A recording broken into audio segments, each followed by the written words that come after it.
Let's talk Harami and engulfing candlestick patterns. They're similar, but yet slightly different too, of course, as well. And let's start with the Harami. And Harami actually means pregnant in Japanese. And you can, if you look over on that samples I have there on the left there, you can kind of see where you have a small real body comes after a bigger body before it.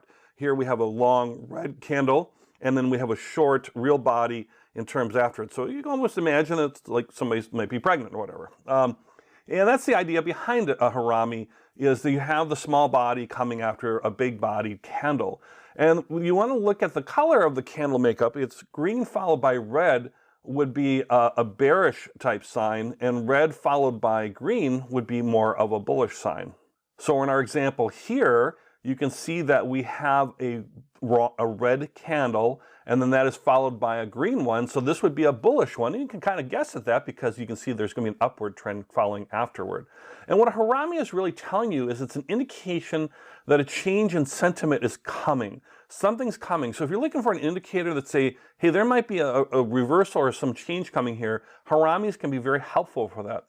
And the smaller the real body on the second harami, the more powerful indication that the reversal is coming. If it's not much difference between the two, then it's not really a harami. You're looking for a taller or longer real body candle followed by a shorter kind of squat, small, distance one followed by after it. And you're looking at the real bodies of these candles a little more so than, let's say, the wicks going up or down. But that's where you're looking at these open and closes around the candle. So if you're looking at this harami, you'd say, okay, we can see we've been in a definite downward trend, or we've got a couple, basically 3 red candlesticks in a row. Boom, all of a sudden, this narrow trading range, but the opening is low and the close is higher, so it changes the candle color to green. That it's now a higher open, or excuse me, a higher close than the open after we've been, in a downward trend, signaling that a trend change might be coming. Now, as we know with trends, we want to make sure we let the trend develop. We could see this and say, it's definitely harami, and it turns out to be a false signal. It's not harami at all. So once we see that second day and certainly that third day, now we're starting to see more of a confirmation that a real trend reversal has occurred, and that now we can be trading off of that. How soon you get in, you might be a little bit more related to your risk and and how you want to judge that, and be whether you want to be quick on harami or whether you want to let that form more and be a little bit more confident. But either way, you're looking at a real body, a bigger one followed by a small one. Just look at the which one's preceding which to see whether that's a bearish signal or a bullish signal. Like the harami, engulfing candlesticks also will signal a reversal of a trend. So you're looking at trends and you're seeing if it's going to continue or be changed or reversed. And that's where engulfing candlesticks work just like haramis. But it's if you look at the images on the left here, you can see what's highlighted in the square. It's kind of the opposite, right? You don't have that pregnant type look. You have the opposite, where you have something that's shorter and smaller being engulfed by something that's bigger. And that's the key thing. You have to wait for that second bar, in the example in the box here, to occur. You can't just guess, oh, well, we have, let's say, an upward trend, and all of a sudden we got a shorter real body and say, oh, we're definitely going to have a reversal. That could not be true at all. It could be just a little it's just a matter of a trading day, and in terms of open and closes, and the trends is going to continue. They usually don't look this, clean and neat. You're looking for something that's going to engulf it. And that's really what's happening, is there's a wider range of the opening and closing than the day before. And if you can look at either of the examples, you can see that the second day in the box is bigger or wider or basically taller, and it's going to completely engulf. And that's the key thing. It's going to completely cover or engulf the opening and closing of the day before.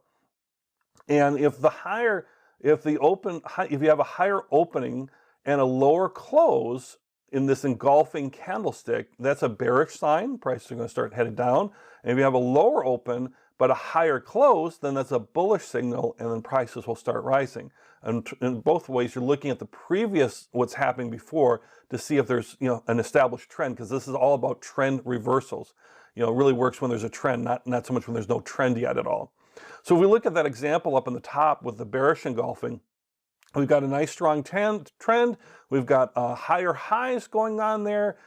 Even that small little short one there of that candlestick is still a little bit higher than the high day before as far as the close. And so everything's going green, everything's going up. And then all of a sudden what happens, you have this big engulfing candlestick. So you see that engulfs it. You have this big red thing where the opening is opening higher than the day before, but then the close is going to go lower than the close the day before, and that's why it's a red candlestick. And so that's telling there's a lot of downward selling pressure. And that's where you need to wait for the next one to just confirm it. This will look like it, and some people, you can trade right on that and say, oh, that looks real bearish to me, I'm just going to do it. And that's okay, you're taking more risk that way, and you have a bigger chance for being wrong or a false signal. But you can certainly do that as far as your own risk and reward pattern around that.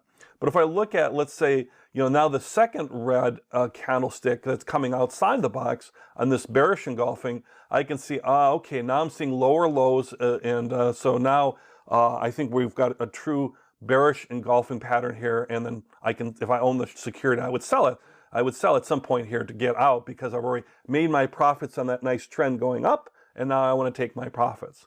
Now, if I look at the bullish engulfing, maybe this is a security we're not in because it's going down in price. We have a definite downward trend with all those red candles down there.